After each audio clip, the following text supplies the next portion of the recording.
શું મહાનગરમાં આરોગ્ય સમિતિ આરોગ્ય અધિકારી જેવું કંઈ છે કે નહીં? ભાવનગર મહાનગરમાં મહાબીમારી ખુદ આરોગ્ય કેન્દ્રને લાગુ પડી હોય તેવા દ્રશ્યો કાળિયાબીડ આરોગ્ય સેન્ટરમાં જોવા મળી રહ્યા છે. આ બીમારી દૂર કરવા કોઈ અધિકારી કે સમિતિની રચના કરી છે કે પછી માટે મફતમાં સલાહ જ મળે છે?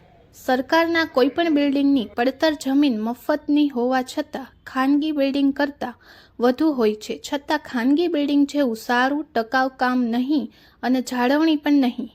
અધિકારી બાબુઓ, આરોગ્ય ચેરમેન ક્યારેક બિલ્ડિંગની જાળવણીની ચિંતા કરે, સફાઈની ચિંતા કરે, અન્યથા બીમારી દૂર કરવા આવેલા બીમારી લઈને પરત ફરશે. સમાચારો બંને ત્યારે દોડવા લાગે. આવી આદત કેમ? શું કાયમી પ્રામાણિક ફરજનો ભાગ નથી?